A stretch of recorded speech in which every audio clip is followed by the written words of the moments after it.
है। आज मैं आपसे एक बहुत महत्वपूर्ण विषय पर बात करने जा रहा हूं, खुश रहने के 10 तरीके।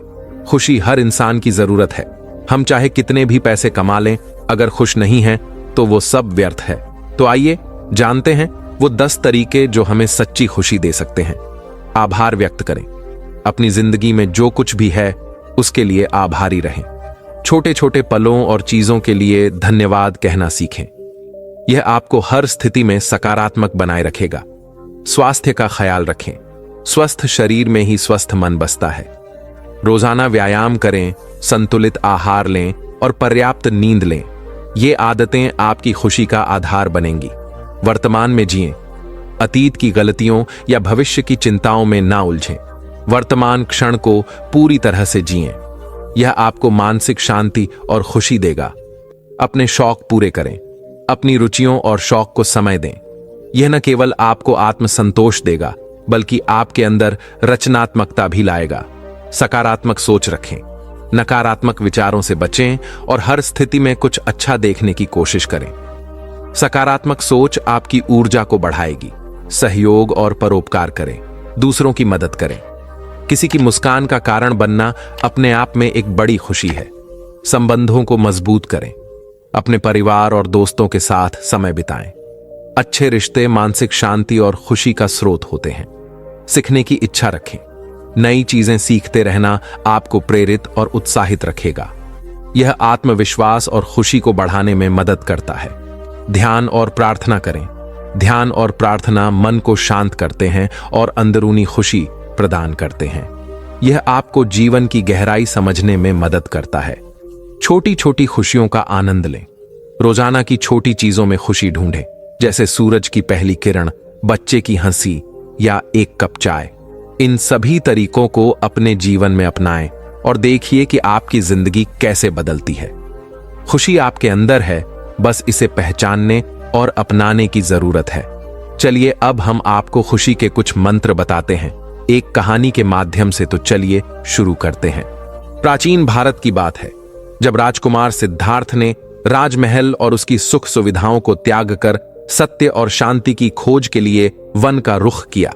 वो खोज रहे थे उस सवाल का उत्तर जिसने उनकी आत्मा को झकझोर दिया था। जीवन का असली अर्थ क्या है?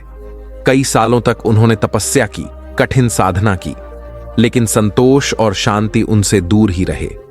एक दिन थके हारे सिद्धार्थ एक बोधि वृक्ष के नीचे बैठ गए। उन्होंने निश्चय किया कि जब तक सत्य का साक्षात्कार नहीं होगा वो यहां से नहीं उठेंगे। उस रात चांदनी फैली हुई थी। सारा जंगल शांत था। सिद्धार्थ ने अपनी आंखें बंद की और अपने भीतर झांकने लगे। जैसे जैसे उनकी साधना गहरी होती गई, उन्हें अपने अंदर के अंधकार का सामना करना पड़ा। उनके मन में सवाल उठे, दुख क्यों होता है? इसका अंत कैसे होगा? धीरे धीरे उन्होंने महसूस किया कि दुख का कारण हमारी इच्छाएं हैं। हम बाहरी चीजों में खुशी ढूंढते हैं, लेकिन असली खुशी तो हमारे अंदर है। उन्होंने जाना कि इंसान को केवल वर्तमान में जीना चाहिए।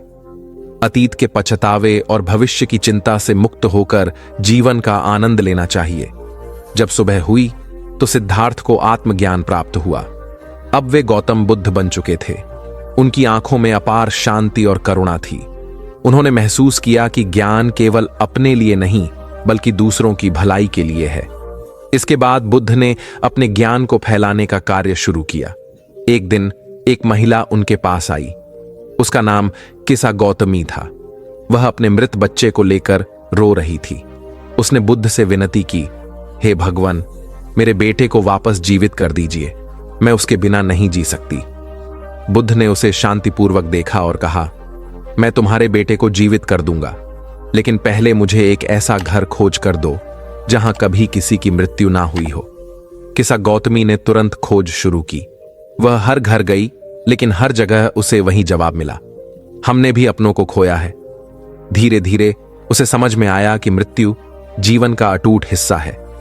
वह बुद्ध के पास लौटी और बोली, अब मैं समझ गई हूं कि जीवन अनित्य है। मैं अपने दुख को समझकर इसे स्वीकार कर रही हूं। बुद्ध ने मुस्कुराकर कहा, समझ ही मुक्ति है। दुख को स्वीकार कर लेना ही सच्ची शांति का रास्ता है। गौतम बुद्ध की शिक्षाएं हमें सिखाती हैं कि जीवन में हर चीज क्षणिक है। दुख, सुख, जीत, हार, लेकिन सच्ची खुशी हमारे अंदर छिपी है। जब हम अपने अंतर्मन की रोशनी को पहचानते हैं, तभी हमें सच्ची शांति मिलती है। इस कहानी का संदेश है कि हमें दुखों से भागना नहीं चाहिए, बल्कि उन्हें समझकर स्वीकार करना चाहिए। यही हमारे जीवन को संतुलित और शांत बना सकता है। भावनाओं और शिक्षा से भरी इस कहानी से हमें यह सीख मिलती है कि जीवन में सही दृष्टिकोण अपनाकर ही हम सच्ची खुशी और शांति पा सकते हैं। चलिए अब एक और कहानी के माध्यम से हम जानेंगे कि खुश कैसे रहे, ऐसा क्या करें कि हर गम में भी खुश रहे। तो चलिए जानते हैं एक साधु की कहानी के माध्यम से। खुश रहने के सबसे आसान तरीके क्या है? हमें लगता है कि खुश रहने के लिए कुछ खास तरह के हालात होने चाहिए, तभी हम खुश रह सकते हैं। हम आपको 10 सीख बताते हैं जिनकी मदद से आप आनंद पा सकते हैं। हम जीवन में जो भी करते हैं खुशी पाने के लिए करते हैं, लेकिन दुर्भाग्य से खुश रहना काफी मुश्किल काम लगता है। हमें लगता है कि खुश रहने के लिए कुछ खास तरह के हालात होने चाहिए, तभी हम खुश रह सकते हैं, लेकिन ऐसा नहीं है। हम बता रहे हैं कुछ आसान से नुस्खे जिन्हें अपनाकर आप हर हाल में हम खुश रह सकते हैं। जब आप बुनियादी रूप से खुश होते हैं, जब आपको खुश रहने के लिए कुछ करना नहीं पड़ता, तो आपके जीवन के हर आयाम में बदलाव आ जाएगा। आपके अनुभवों में और खुद को व्यक्त करने के तरीकों में बदलाव आ जाएगा। आपको पूरी दुनिया बदली हुई लगेगी। आपका अब कोई निहित स्वार्थ नहीं होगा, क्योंकि चाहे आप कुछ करें या ना करें, चाहे आपको कुछ मिले या ना मिले, चाहे कुछ हो या ना हो, आप स्वभाव से ही आनंदित होंगे। जब आप अपने स्वभाव से ही खुश होते हैं, तो आप जो भी करेंगे वह बिल्कुल अलग स्तर पर होगा। तो पहली सीख है, ध्यान रखें कि खुश रहना आपकी बुनियादी जिम्मेदारी है। किसी इंसान की पहली और सबसे महत्वपूर्ण जिम्मेदारी एक खुशमिजाज प्राणी होने की है। खुश रहना जीवन का चरम पहलू नहीं है, यह जीवन का बुनियादी पहलू है। अगर आप खुश नहीं हैं तो आप अपने जीवन में क्या कर सकते हैं? एक बार आप खुश हों, तभी दूसरी महान संभावनाएं खुलती हैं। चाहे आप जो भी करें, आप अपने अंदरूनी गुणों को ही विस्तार देते हैं और जगाते हैं। चाहे आप इस बात को पसंद करें या नहीं, हकीकत यही है। जब तक कि कोई महत्वपूर्ण चीज आपके भीतर घटित नहीं होती, आप दुनिया के लिए कुछ बहुत महत्वपूर्ण नहीं कर सकते। इसलिए अगर आप दुनिया के बारे में चिंतित हैं, तो पहली चीज आपको यह करनी चाहिए कि खुद को एक खुशमिजाज प्राणी में रूपांतरित करें। दूसरी सीख, पहचानें कि खुशी आपकी मूल प्रकृति है। इससे कोई फर्क नहीं पड़ता कि आप अपने जीवन में क्या कर रहे हैं, चाहे वह कारोबार हो, सत्ता, शिक्षा या सेवा। आप ऐसा इसीलिए कर रहे हैं क्योंकि आपके भीतर कहीं गहराई में एक भावना है कि इससे आपको खुशी मिलेगी। इस धरती पर हम जो कुछ भी करते हैं वह खुश रहने की इच्छा से करते हैं, क्योंकि यह हमारी मूल प्रकृति है। जब आप बच्चे थे तो आप यूं ही खुश थे, वही आपकी प्रकृति है। खुशी का स्रोत आपके भीतर है। आप उसे हमेशा के लिए एक जीवंत अनुभव बना सकते हैं। तीसरी सीख, चीजों का महत्व पहचानें। आज सुबह क्या आपने देखा कि सूर्य बहुत अद्भुत तरीके से उगा? फूल खिले, कोई सितारा नीचे नहीं गिरा, तारामंडल बहुत अच्छी तरह काम कर रहे हैं, सब कुछ व्यवस्थित है। आज समूचा ब्रह्मांड बहुत बढ़िया तरीके से काम कर रहा है, मगर आपके दिमाग में आया किसी विचार का एक कीड़ा आपको यह मानने पर मजबूर कर देता है कि आज बुरा दिन है। कष्ट मुख्य रूप से इसलिए होता है क्योंकि ज्यादातर इंसान इस जीवन के प्रति सही नजरिया खो बैठे हैं। उनकी मनोवैज्ञानिक प्रक्रिया अस्तित्व की प्रक्रिया से कहीं बड़ी हो गई है, या सीधे सीधे कहें तो आपने अपनी रचना को सृष्टा की सृष्टि से कहीं अधिक महत्वपूर्ण बना दिया है। यह सारी पीड़ा का बुनियादी स्रोत है। हम इस बात की पूरी समझ खो बैठे हैं कि यहाँ जीवित रहने के क्या मायने हैं। आपके दिमाग में आया कोई विचार या आपके मन की कोई भावना फिलहाल आपके अनुभव की प्रकृति को तय करती है, और यह भी हो सकता है कि आपके विचार और भावना का आपके जीवन की सीमित हकीकत से कोई लेना देना न हो। पूरी सृष्टि बहुत बढ़िया तरीके से घटित हो रही है, मगर सिर्फ एक विचार या भावना सब कुछ नष्ट कर सकती है। चौथी सीख है, अपने मन या दिमाग को उसके असली रूप में देखें। जिसे आप मेरा मन कहते हैं, वह असल में आपका नहीं है। आपका अपना कोई मन नहीं है, कृपया इस पर ध्यान दें। जिसे आप मेरा मन कहते हैं, वह बस समाज का कूड़ेदान है। कोई भी और हर कोई जो आपके पास से गुजरता है, वह आपके दिमाग में कुछ ना कुछ डाल जाता है। आप वाकई यह चुन नहीं सकते कि किससे आपको चीजें ग्रहण करनी हैं और किससे नहीं करनी। अगर आप कहते हैं मुझे यह व्यक्ति पसंद नहीं है, तो आप किसी भी और से ज्यादा उस इंसान से ग्रहण करेंगे। आपके पास कोई चारा नहीं है। अगर आपको इस बात की जानकारी हो कि उसे ठीक करके कैसे इस्तेमाल करना है, तो यह कूड़ेदान उपयोगी हो सकता है। असर और जानकारी का यह ढेर जो आपने जमा किया है, वह सिर्फ दुनिया में जीवित रहने के लिए उपयोगी है। आप कौन हैं, इससे उसका कोई संबंध नहीं है। 5वीं सीख, मन से अपने बुनियादी अस्तित्व की ओर बढ़ें। जब हम किसी आध्यात्मिक प्रक्रिया की बात करते हैं, तो हम मन से अपने बुनियादी अस्तित्व की ओर जाने की बात करते हैं। जीवन का संबंध इस सृष्टि से है जो यहाँ मौजूद है। उसे पूरी तरह जानना और उसके असली रूप में उसका अनुभव करना, अपने मन मुताबिक उसे विकृत न करना ही जीवन है। अगर आप अस्तित्व की हकीकत की ओर बढ़ना चाहते हैं, तो सरल शब्दों में आपको बस इस बात का ध्यान रखना होगा कि जो आप सोचते हैं वह महत्वपूर्ण नहीं है, जो आप महसूस करते हैं वह महत्वपूर्ण नहीं है। आप जो सोचते हैं उसका हकीकत से कोई लेना देना नहीं है, उसका जीवन के लिए कोई बड़ा महत्व नहीं है। मन बस उन फालतू चीजों में उलझा रहता है जो आपने कहीं और से इकट्ठा किया है। अगर आपको वह महत्वपूर्ण लगता है, तो आप कभी उसके परे नहीं देख पाएंगे। आपका ध्यान स्वाभाविक रूप से उस दिशा में जाता है जिसे आप महत्वपूर्ण मानते हैं। अगर आपके विचार और आपकी भावनाएं आपके लिए अहम हैं, तो स्वाभाविक रूप से आपका सारा ध्यान वहीं होगा। मगर यह सिर्फ एक मनोवैज्ञानिक हकीकत है। इसका अस्तित्व में मौजूद चीजों से कोई लेना देना नहीं है। कष्ट हम पर बरसाया नहीं जाता, उसे पैदा किया जाता है, और उसे बनाने वाला कारखाना आपके मन में है। अब इस कारखाने को बंद करने का समय है। 6ठी सीख, सब कुछ पाने की कोशिश न करें, अभिव्यक्त करना शुरू करें। आज हम इतने जोर शोर से खुशी की तलाश कर रहे हैं कि धरती का जीवन ही खतरे में पड़ गया है। खुशी की तलाश में न रहें, दुनिया में अपनी खुशी को अभिव्यक्त करना जानें।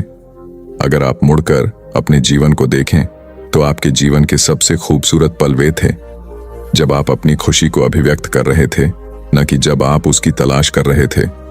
जो आप बचाते हैं वह कभी आपका गुण नहीं होगा। जो आप फैलाते हैं, जो आप बिखेरते हैं, वह आपका गुण होगा।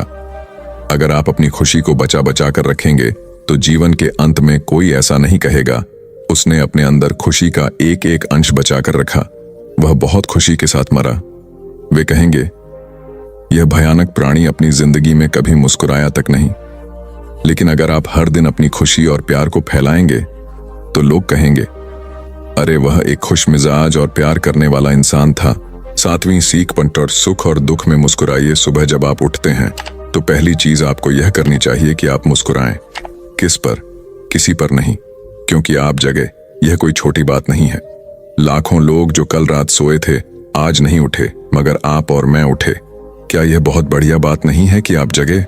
इसलिए अपने जगने पर मुस्कुराइए। इसके बाद आसपास देखिए, और अगर कोई है तो उन्हें देखकर मुस्कुराइए। बहुत सारे लोगों के साथ ऐसा हुआ कि उनका कोई प्रियजन आज सुबह नहीं जगा। आपको जो भी लोग प्यारे हैं वे जगे। वाह, ये तो बहुत अच्छा दिन है ना? फिर बाहर जाइए और पेड़ों को देखिए, वे भी पिछली रात को नष्ट नहीं हुए। बहुत से लोगों को यह अजीब लग सकता है, मगर आपको इसका महत्व तब पता चलेगा जब आपका कोई प्रियजन सुबह नहीं उठेगा। इसका महत्व जानने के लिए तब तक का इंतजार न करें। यह कोई अजीब या हंसने वाली बात नहीं है। यह सबसे कीमती चीज है कि आप जीवित हैं, और जो भी आपके लिए मायने रखता है वह जीवित है। इस दुर्भाग्यपूर्ण रात जब इतने सारे लोग नहीं उठे और कितने सारे लोगों के प्रियजन नहीं उठे, तब आप और आपके प्रियजन उठ पाए। क्या यह शानदार चीज नहीं है? इसका महत्व समझें और कम से कम मुस्कुराएं। कुछ लोगों को प्यार से देखना सीखें। 8वीं सीख, खुद को याद दिलाएं। बहुत से लोगों को यह सब भूलने में बस घंटा भर लगता है, और जल्दी ही उनका रेंगने वाला दिमाग किसी को काटने के लिए आतुर हो जाता है। इसलिए हर घंटे खुद को एक खुराक दें, जीवन की अहमियत याद दिलाएं। अगर आप बहुत ही संवेदनहीन हैं, तो हर आधे घंटे में खुद को याद दिलाएं। अगर आप भीषण रूप से संवेदनहीन हैं, तो खुद को हर 5 मिनट पर याद दिलाएं। अपने आप को याद दिलाने में बस 10 सेकंड लगते हैं। आप इसे बस 2 सेकंड में भी कर सकते हैं। मैं जीवित हूं, तुम जीवित हो, और क्या चाहिए? 9वीं सीख, जो आपके अंदर है उसे बदलें वर्तमान में। आपके जीवन की गुणवत्ता उन कपड़ों से तय नहीं होती जो आप पहनते हैं। वह आपकी शैक्षिक योग्यताओं, आपकी परिवार की स्थिति या आपके बैंक बैलेंस से तय नहीं होती। आपके जीवन की गुणवत्ता इस पर निर्भर करती है कि आप अपने भीतर कितने शांत और खुश हैं। निश्चित रूप से जिसे भोजन नहीं मिलता और जिसके पास जीवित रहने के लिए जरूरी बुनियादी चीजों की कमी है, वह शारीरिक रूप से बहुत कष्ट में होगा। इस पर ध्यान दिए जाने की जरूरत है। ऐसे लोगों के लिए हमें उन बुनियादी चीजों की व्यवस्था करनी होगी, मगर बाकियों के लिए उनकी जरूरतें एक अंतहीन सूची है। आपको लगता है कि कार चला रहा आदमी सड़क पर पैदल चल रहे आदमी से ज्यादा खुश है? नहीं, आपके पास क्या है उससे यह तय नहीं होता। यह इस पर निर्भर करता है कि वे उस समय कैसा महसूस कर रहे।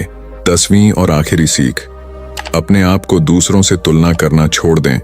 ज्यादातर लोग इसलिए दुखी नहीं होते क्योंकि उनके पास किसी चीज की कमी होती है। वे दुखी इसलिए होते हैं क्योंकि वे खुद की तुलना किसी और से करते हैं। आप एक मोटर बाइक चला रहे हैं, आप किसी को मर्सिडीज चलाते देखते हैं और खुद को दुखी कर लेते हैं। साइकिल पर चलने वाला कोई व्यक्ति आपको मोटर बाइक पर देखता है और यह उसके लिए लिमोसीन है। पैदल चलता कोई व्यक्ति साइकिल को देखकर सोचता है, अरे वाह, अगर मेरे पास सिर्फ यह साइकिल होती तो मैं अपनी जिंदगी में क्या क्या कर लेता। यह एक बेवकूफाना खेल है जो चलता रहता है। जो लोग खुश रहने के लिए बाहरी हालात पर निर्भर रहते हैं, वे कभी अपनी जिंदगी में सच्ची खुशी नहीं महसूस कर पाएंगे। निश्चित रूप से अब समय है कि हम अपने अंदर झांकें और देखें कि हम किस तरह खुशहाली में रह सकते हैं। जीवन के अपने अनुभव से आप साफ साफ देख सकते हैं कि सच्ची खुशी आपको तभी मिलती है जब आपके अंतर्मन में बदलाव आता है। जब आप खुश होने के लिए बाहरी स्थितियों पर निर्भर होते हैं तो आपको समझना चाहिए कि बाहरी हालात कभी भी 100% आपके अनुकूल नहीं होते। जब यह हकीकत है तो कम से कम इस एक इंसान यानी कि आप को उस तरह रहना चाहिए जैसे आप रहना चाहते हैं। अगर आप अपने अंदर उस तरह होते हैं जिस रूप में आप खुद को रखना चाहते हैं तो आप कुदरती तौर पर खुश होंगे। यह कोई ऐसी चीज नहीं है जिसे आपको खोजना पड़े। अगर आप अपनी मूल प्रकृति में वापस चले जाते हैं तो आप सिर्फ खुश ही रहेंगे। हमारी दूसरी कहानी है अपने मन पर नियंत्रण कैसे करें। आज हम आपको मन पर नियंत्रण करने के 10 उपाय बताएंगे। अगर आप फॉलो करते हैं तो यकीनन आप अपने मन पर नियंत्रण कर पाएंगे। तो चलिए दोस्तों, हम आपको एक एक करके समझाते हैं। अपने मन को नियंत्रित करने के लिए 10 युक्तियां। हमारे मन में अक्सर दिन भर में इतने सारे विचार आते हैं कि यह महसूस करना मुश्किल हो जाता है कि हम उन पर पूरी तरह से नियंत्रण रख पा रहे हैं। कभी कभी ऐसा लगता है कि वे आपके दिमाग पर हावी हो गए हैं। आप एक ऐसे दिन के बाद बिस्तर पर लेट रहे हैं जो कभी खत्म होता नहीं दिख रहा था। आपका शरीर थका हुआ है और आपके तकिए आपको बुला रहे हैं, लेकिन जैसे ही आप बिस्तर पर लेटते हैं आपका दिमाग पागल हो जाता है। ये विचार अचानक से आपके दिमाग में आते हैं और आपको नहीं पता कि इनके बारे में क्या करना है। अचानक आप तनाव में आ जाते हैं और आपको लगता है कि आप कभी सो नहीं पाएंगे। तब आपको पता चलेगा कि आपको अपने मन को नियंत्रित करना सीखना होगा। आप सीख सकते हैं कि उन अवांछित नकारात्मक विचारों को अधिक सकारात्मक सोच के लिए कैसे बदला जाए। यह आपकी उंगलियों के इशारे से नहीं होगा, लेकिन निरंतर प्रयास से आप अपने विचारों को अधिक उत्पादक, सकारात्मक चीजों पर केंद्रित करने में सक्षम होंगे। आइए जानें कि अपने विचारों को नियंत्रित करना क्यों महत्वपूर्ण है और हमारे विचार हमारे शरीर के बाकी हिस्सों से किस प्रकार जुड़े हुए हैं। अवांछित विचार क्या हैं? हम जानते हैं कि सकारात्मक सोच और आशावाद वास्तव में हमारे स्वास्थ्य और शारीरिक कल्याण में सुधार कर सकते हैं, लेकिन अवांछित विचार हमें नकारात्मक भावनाओं से भर सकते हैं और हमें पराजित महसूस करा सकते हैं। वे हमें अतीत में उलझाकर या भविष्य के बारे में चिंतित महसूस कराकर वर्तमान क्षण से दूर ले जाते हैं। अवांछित विचारों के साथ हम नकारात्मक आत्मचर्चा से जूझ सकते हैं क्योंकि हम कम आत्मविश्वास महसूस करते हैं। अधिक आत्मसंदेह करते हैं और हमारा आत्मसम्मान कम होता है। कभी कभी ये नकारात्मक विचार स्वतः स्फूर्त लग सकते हैं। शायद किसी बात ने आपको किसी ऐसे दोस्त की याद दिला दी हो जिसे आपने खो दिया हो, या कोई अवसर चूक गया हो। उस समय आपके अवांछित विचार आपके काम को नुकसान पहुंचा सकते हैं या आपको कुछ नया करने से रोक सकते हैं। और अगर आप अपने मानसिक स्वास्थ्य से जूझ रहे हैं तो यह और भी बुरा हो सकता है।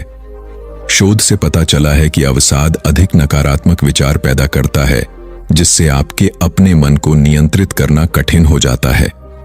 अगर हम अपने विचारों पर नियंत्रण पाने के लिए प्रयास नहीं करते हैं तो हमारे अवांछित विचार हमारे समग्र स्वास्थ्य पर नकारात्मक प्रभाव डाल सकते हैं। अगर आपको लगता है कि अवांछित विचारों से जूझने वाले आप अकेले नहीं हैं, तो आप अकेले नहीं हैं। बेटर अप में हमारे कोच स्वस्थ स्वास्थ्य के निर्माण की दिशा में काम करते समय सहायता और मार्गदर्शन प्रदान करते हैं। अवांछित विचारों से दूर अपने मन पर नियंत्रण पाना सीखना आसान नहीं है। इसके लिए कड़ी मेहनत और भरपूर ध्यान की आवश्यकता होती है। कुछ दिनों में आपके अवांछित विचार आप पर भारी पड़ सकते हैं, लेकिन महत्वपूर्ण बात यह है कि आप इस विचार से बचें। क्या आप अपने मन को नियंत्रित कर सकते हैं? क्योंकि आप निश्चित रूप से कर सकते हैं। माइंडफुलनेस, मेडिटेशन और श्वास व्यायाम का अभ्यास करें। अपने आत्म संवाद में अपमान के स्थान पर सकारात्मक कथनों को शामिल करें। अपने दिमाग को शांत करने के लिए दिन में कुछ समय रुकें। नकारात्मक विचारों को जन्म देने वाली चीजों से बचें, जैसे सोशल मीडिया पर स्क्रॉल करना। यदि आप भ्रमित हैं या अनिश्चित हैं कि कैसे सोचें, तो अपने अवांछित विचारों जैसे चिंतन या बुरे रवैये का कारण बनने वाले पैटर्न की पहचान करने के लिए बेहतर आत्म जागरूकता विकसित करें। अपने भीतर के आलोचक को चुनौती देने और परिस्थितियों के प्रति अपने दृष्टिकोण को बदलकर अधिक सकारात्मक बनने का प्रयास करें। सुनिश्चित करें कि आप व्यायाम करने के बाद या तनावपूर्ण दिन में अपने दिमाग को ठीक से आराम दें। अपने विचारों को डायरी में लिखें और उन्हें बाहर निकालें तथा अपनी भावनाओं को व्यक्त करें। सहायता के लिए किसी चिकित्सक, जीवन प्रशिक्षक या किसी विश्वसनीय मित्र या प्रियजन सीखें कि अपने विचारों को स्वीकार करना ठीक है, लेकिन उन विचारों को छोड़ दें जो आपके उद्देश्य की पूर्ति नहीं करते। नकारात्मक, निराशावादी लोगों की बातें सुनना बंद करें और उनकी सलाह पर ध्यान न दें। जब आप अवांछित विचारों से अभिभूत हो जाएं, तो सकारात्मक कल्पना का अभ्यास करें। अपना ध्यान भटकाएं, चाहे वह किसी दोस्त को कॉल करना हो, कोई शो देखना हो या टहलने जाना हो। कुर्सी पर आराम करती महिला अपने मन को कैसे नियंत्रित करें? अपने मन पर नियंत्रण रखना क्यों महत्वपूर्ण है? अपने मन पर नियंत्रण रखने से हमें अपने अल्पकालिक और दीर्घकालिक लक्ष्यों को प्राप्त करने में मदद मिलती है। यह हमें एक स्पष्ट, आत्मविश्वासी, विकास मानसिकता के साथ पेशेवर और व्यक्तिगत रूप से अपने दिन गुजारने में मदद करता है। जब हमारे मन पर आक्रमण हो रहा हो, तो अपने लक्ष्यों को प्राप्त करना कठिन हो जाता है, विशेषकर तब जब आक्रमण हमारे भीतर से हो रहा हो। ये हमले हमारा ध्यान भटका सकते हैं, हमें खुद पर संदेह करवा सकते हैं और हमारी प्रगति को पटरी से उतार सकते हैं। लेकिन आप जिस चीज पर ध्यान देते हैं, उसका असर आपके जीवन पर पड़ता है। अगर आप अपने नकारात्मक विचारों को दूर करना सीख जाते हैं, तो आपके लिए सकारात्मक सोच बनाए रखना आसान हो जाएगा। नकारात्मक सोच से बचने पर अपना ध्यान केंद्रित करने की कोशिश करें। अधिक केंद्रित मानसिकता के साथ, जो अवांछित विचारों से दबी हुई नहीं है, हम वह हासिल कर सकते हैं जिसे हम हासिल करना चाहते हैं। कभी कभी हमें अपने मन को उन विचारों से दूर रखना पड़ता है जो सकारात्मक लगते हैं, लेकिन वास्तव में हमें किसी नकारात्मक या परेशान करने वाली चीज की ओर ले जा सकते हैं। अपने परिवेश के बारे में यथार्थवादी होना और स्वस्थ आशावादी होना महत्वपूर्ण है। बहुत ज्यादा सकारात्मक होना, इस हद तक कि यह विषाक्त हो जाए, हमारे दिमाग के लिए भी अच्छा नहीं है। इसे पहचानना और नियंत्रित करना उतना ही महत्वपूर्ण है जितना कि अपने अवांछित विचारों को प्रबंधित करना। अपने मन को नियंत्रित करने के क्या लाभ हैं? अपने विचारों पर नियंत्रण रखने से आपको कई अलग अलग लाभ मिलते हैं जो आपके जीवन के हर पहलू को प्रभावित करते हैं। हमारा मानव मस्तिष्क पेशेवर और व्यक्तिगत दोनों तरह से कड़ी मेहनत करता है, इसलिए अपने मन को नियंत्रित करने के लाभ बहुत दूर तक फैले हुए हैं। अपनी भावनाओं को स्वस्थ तरीके से नियंत्रित करने में सक्षम होने से हमें अपने कार्यों को नियंत्रित करने में मदद मिलती है। हम हर दिन कई तरह की भावनाओं को महसूस करते हैं और उन्हें व्यक्त करना महत्वपूर्ण है, लेकिन नियंत्रण छोड़ना सीखना भी महत्वपूर्ण है, और यह हमें उन विचलित करने वाले या अवांछित विचारों से छुटकारा पाने में मदद करेगा। अपने मन को नियंत्रित करने से आपको 8 लाभ मिल सकते हैं। आप अपने रिश्तों में सीमाएं तय करना जानते हैं, क्योंकि आप जानते हैं कि आपको क्या चाहिए और क्या चाहिए। आपके विचार अधिक उद्देश्यपूर्ण और सार्थक हैं। आप जीवन में अधिक स्वस्थ और खुशहाल जीवन विकसित कर सकते हैं। आप अपने सामने आने वाली किसी भी चुनौती पर रचनात्मक, प्रभावी तरीके से विजय प्राप्त कर सकते हैं। निर्णय लेने के मामले में आपके पास अधिक अंतर्दृष्टि है। आप में आत्म जागरूकता की भावना अधिक होती है। आप रात को बेहतर नींद लेते हैं, क्योंकि आपका मन शांत रहता है। आप अपने विचारों के प्रति सजग हैं, चाहे वे सकारात्मक हों या नकारात्मक। हम कई स्थितियों में सावधान और नियंत्रण में रहने का अनुभव कर सकते हैं। काम पर समय प्रबंधन की अच्छी समझ होना ऐसा सिर्फ इसलिए नहीं होता कि हम अपने कैलेंडर का सही इस्तेमाल करते हैं। ऐसा इसलिए होता है क्योंकि हम अपने ऊर्जा स्तर, विचारों और कार्यों के प्रति, भावनाओं के प्रति सजग रहते हैं। इस नियंत्रण को छोड़ देने से हमें काम पर बर्नआउट के तनाव से उबरने में भी मदद मिलती है। हम सब कुछ नहीं कर सकते, चाहे हम कितनी भी कोशिश कर लें। अगर हम चिंता या उच्च तनाव के स्तर पर हैं, तो माइंडफुलनेस तब मददगार हो सकती है जब हम अपने मन को नियंत्रित करना सीख लें। माइंडफुल प्रैक्टिस हमें अपने तनाव को प्रबंधित करने और उसे कम करने में मदद करती है। शोध में यह भी पाया गया है कि माइंडफुलनेस मेडिटेशन और गहरी सांस लेने से लोगों को चिंता पर काबू पाने में मदद मिलती है। अपने मन पर ध्यान केंद्रित करने से हम अपने कार्यों और व्यवहार के साथ अधिक जानबूझकर हो सकते हैं। मन, शरीर और भावनाओं के बीच संबंध। हमने अपने विचारों के बारे में बहुत बात की है, लेकिन हम यह नहीं भूल सकते कि हमें अपने मन को नियंत्रित करने के लिए अपने शरीर की स्थिति और भावनाओं के बारे में जागरूक होने की आवश्यकता है। चूंकि हमारा मन, शरीर और भावनाएं सभी एक दूसरे से जुड़े हुए हैं, इसलिए हमें अपने संपूर्ण व्यक्तित्व के बारे में सोचना होगा। जीवन जीने के लिए एक संपूर्ण व्यक्ति दृष्टिकोण का मतलब है कि यह सब आपके बारे में है। आप ड्राइवर की सीट पर हैं और विस्तार से बता रहे हैं कि आप क्या महसूस करते हैं, आपका शरीर कैसा काम कर रहा है और आपके दिमाग में क्या चल रहा है, और प्रत्येक भाग उतना ही महत्वपूर्ण है जितना कि अगला। जब आप अपने अवचेतन मन को नियंत्रित करना सीखने की कोशिश कर रहे हैं और इसके विपरीत, तो आप अपने भौतिक शरीर को कैसा महसूस होता है इसकी उपेक्षा नहीं कर सकते। हमारे मन, शरीर और आत्मा के बीच संतुलन बनाने का प्रयास, इससे हमें समग्र रूप से स्वस्थ रहने में मदद मिलेगी और हमारे निजी और पेशेवर जीवन को विपरीत नहीं माना जा सकता। अगर हमारा निजी जीवन स्वस्थ है लेकिन हमारा करियर हम पर भारी पड़ रहा है, तो हमारा समग्र स्वास्थ्य प्रभावित होता है। अपने करियर में सफल होने के लिए यह भी जरूरी है कि हम रात को ठीक से सोएं, संतुलित भोजन करें और सामाजिक संबंध बनाएं।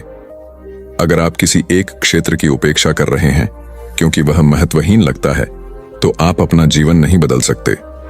आप एक संपूर्ण व्यक्ति हैं और आपको अपने संपूर्ण स्व का ध्यान रखना चाहिए। याद रखें, आप अपने मन के मालिक हैं, जैसा कि संपूर्ण व्यक्ति दृष्टिकोण बताता है। अपने आप को यह याद दिलाना महत्वपूर्ण है कि आप नियंत्रण में हैं।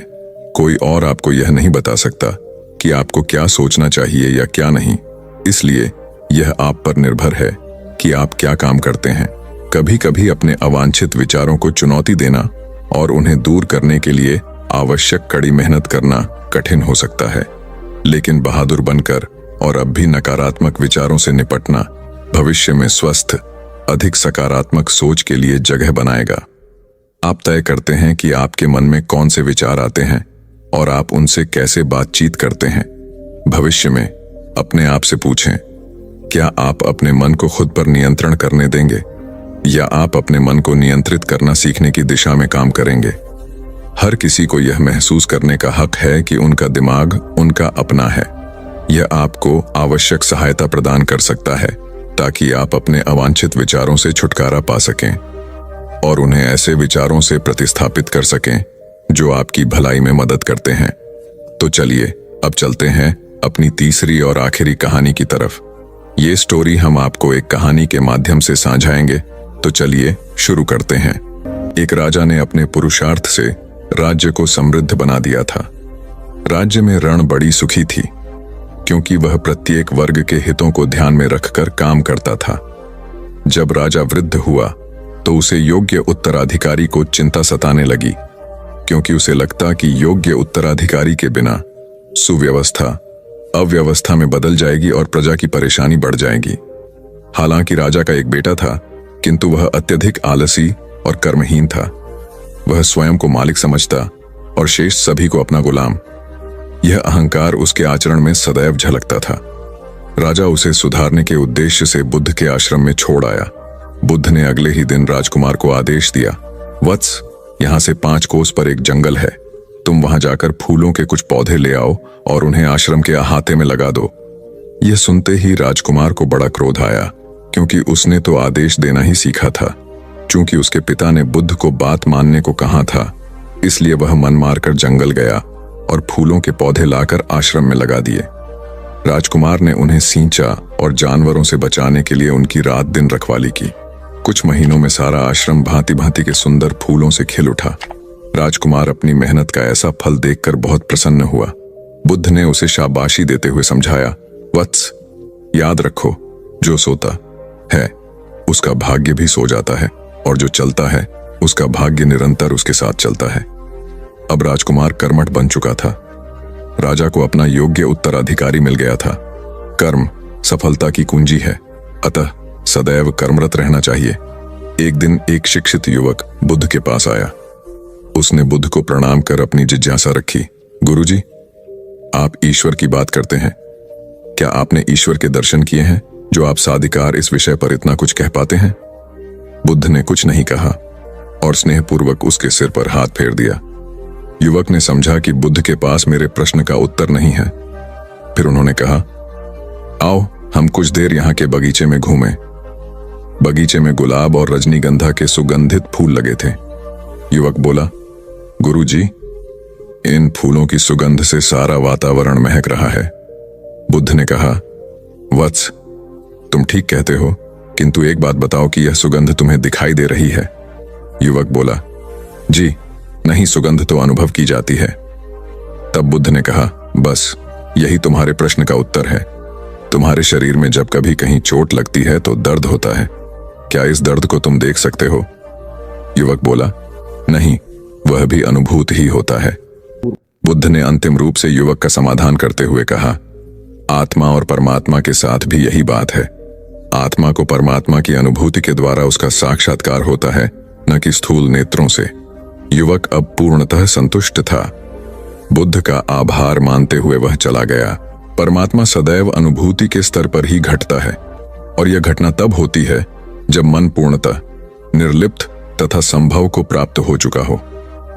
महात्मा बुद्ध नदी के किनारे एकांत में अपनी कुटिया में रहते थे। उन्होंने कुटिया के चारों ओर हरे भरे वृक्ष लगा रखे थे जिन पर सुबह शाम पक्षियों का कलरव गूंजता रहता था। प्रकृति का यह मधुर सान्निध्य महात्मा बुद्ध को सदैव आनंदित रखता था। पक्षी और पेड़ पौधे तो मानो उनका परिवार ही बन गए थे। एक दिन महात्मा बुद्ध प्रातःकालीन उठे ही थे कि द्वार पर उन्हें एक सेठ जी खड़े नजर आए। उन्हें चिंताग्रस्त देख महात्मा बुद्ध ने उनसे समस्या जाननी चाहिए। सेठ जी बोले, महाराज, मेरे पास विशाल संपदा है, भरा पूरा परिवार है और मुझे कोई रोग भी नहीं है। फिर भी मुझे नींद नहीं आती, रात भर करवटें ही बदलता रहता हूं। महात्मा बुद्ध ने आत्मीयता से सेठ जी के सिर पर हाथ फेरकर कहा, सेठ, तुम्हारे पास सब कुछ भले ही हो, किंतु वह नहीं है जो नींद के लिए आवश्यक है। सेठ ने पूछा, वह क्या है महाराज? महात्मा बोले, तुम चारों ओर चिंताओं से घिरे हो। धन संपत्ति की चिंता, व्यापार व्यवसाय की चिंता, परिवार की चिंता। स्मरण रखो कि चिंता चयन में शत्रुता है। सेठ ने इससे बचने का उपाय पूछा तो उन्होंने कहा, तुम प्रकृति से शिक्षा ग्रहण करो। पेड़ पौधे, फूल, पानी और प्रकाश के रूप में उसकी अनंत संपदा चारों ओर बिखरी हुई है, किंतु वह चिंता मुक्त है। अपनी इस दौलत को पूरी दुनिया पर दोनों हाथों से सत्य लुटाती रहती है। तुम यदि उससे प्रेरणा लेकर अपना जीवन भी उसके अनुरूप बना लोगे तो तुम्हें न केवल नींद आएगी बल्कि अतीव शांति महसूस होगी। सेठ ने महात्मा बुद्ध की बात का मर्म समझा और लोक कल्याण की राह पर चल पड़ा। धन और ज्ञान देने से बढ़ते ही हैं, इसलिए इनके संग्रह के साथ साथ इनके दान की वृत्ति भी रखनी चाहिए। एक गरीब किसान गौतम बुद्ध का बहुत बड़ा भक्त था। एक दिन वह बुद्ध के पास आया और अपने गांव आने का आग्रह किया। बुद्ध उसके गांव पहुंचे तो सारा गांव उन्हें देखने व सुनने के लिए उमड़ पड़ा, किंतु वह किसान नहीं आया। हुआ यह कि उसी दिन किसान के बैलों की जोड़ी कहीं खो गई। किसान इस दुविधा में रहा कि बुद्ध का प्रवचन सुने या अपने बैलों को खोजे। काफी सोचने के बाद उसने अपने बैलों को खोजने का निर्णय किया। घंटों भटकने के बाद बैल मिले। थका हारा किसान घर आया और भोजन कर सो गया। अगले दिन वह अति संकोच से क्षमा प्रार्थी बन बुद्ध के पास पहुंचा तो वे बड़े स्नेह से बोले, मेरी दृष्टि में यह किसान मेरा सच्चा अनुयायी है। इसने उपदेश से अधिक महत्व कर्म को दिया। यदि यह कल बैलों को न ढूंढते हुए उपदेश सुनता तो मेरी बातें इसकी समझ में नहीं आती, क्योंकि मन बैलों में अटका रहता। इसने कर्म को महत्व देकर प्रशंसनीय काम किया। सार यह है कि हम जहां जिस भूमिका में हों उसका ईमानदारी से निर्वाह करें। यही सच्ची आध्यात्मिकता है, क्योंकि प्रत्येक धर्म कर्म को ही सर्वोपरि महत्व देता है। गौतम बुद्ध को उनके अनुयायी यदि स्नेह से कहीं बुलाते तो वे अवश्य जाते। फिर जब बुद्ध पहुंचते तो श्रोताओं की भारी भीड़ उमड़ पड़ती। बुद्ध के वचनों में जो अमृतत्व होता था उसका पान करना सभी को प्रीतिकर लगता था। उनके उपदेशों में ऐसा कुछ अवश्य होता था जिससे गंभीर समस्याएं सुलझ जाती और कुछ न कुछ सार्थक भी प्राप्त हो। सार यह है कि हम जहां जिस भूमिका में हो उसका ईमानदारी से निर्वाह करें। यही सच्ची आध्यात्मिकता है, क्योंकि प्रत्येक धर्म कर्म को ही सर्वोपरि महत्व देता है। गौतम बुद्ध के पास उनका प्रिय शिष्य पूर्ण पहुंचा। बुद्ध ध्यानावस्था में बैठे थे। पूर्ण के पहुंचने पर उन्होंने आंखें थोड़ी सी खोली और पूर्ण से आने का कारण पूछा तो उसने कहा, मैं धर्म प्रचार के लिए जाना चाहता हूं, आपकी आज्ञा चाहिए। बुद्ध मुस्कुराए और कहा कि पूर्ण, धर्म की राह बहुत मुश्किल है। तुम लोगों को अच्छी बातें बताने जाओगे और लोग तुम पर नाराज होंगे। हो सकता है कि अपशब्द भी कहे। इस पर पूर्ण ने कहा, कोई बात नहीं, मैं यह सोचकर उनकी बातों पर ध्यान नहीं दूंगा कि उन्होंने अपशब्द ही कहे, पिटाई तो नहीं की। बुद्ध बोले, हो सकता है कि कुछ लोग हाथ उठा दें। पूर्ण ने कहा, तब मैं यह सोचकर उन्हें क्षमा कर दूंगा कि उन्होंने मुझ पर शस्त्रों से प्रहार तो नहीं किया। बुद्ध फिर बोले, हे पूर्ण, हो सकता है कि कुछ लोग तुम पर शस्त्रों का भी उपयोग करें। पूर्ण ने उत्तर दिया, तब मैं यह सोचकर उनके प्रति कोई प्रतिकार की भावना नहीं रखूंगा कि उन्होंने मुझे मारा, पर जान से तो नहीं मार डाला, मुझे जीवित छोड़ दिया। बुद्ध ने फिर कहा, और यदि तुम्हारे प्राण ही ले लिए तब? पूर्ण ने तत्क्षण सिर झुकाकर कहा, तब मैं उनका आभारी रहूंगा कि उन्होंने धर्म के मार्ग पर मेरे प्राणों का उत्सर्ग करने में मेरी सहायता की। मैं उनके प्रति कृतज्ञ रहूंगा। तब बुद्ध ने आंखें खोली और आशीर्वाद देकर अनुमति दी तथा पूर्ण से कहा, अब तुम धर्म प्रचार करने के पात्र हो। जो किसी में भी कोई दोष न देखे वही सच्चा है। अच्छाई के मार्ग पर चलना बहुत मुश्किल काम है।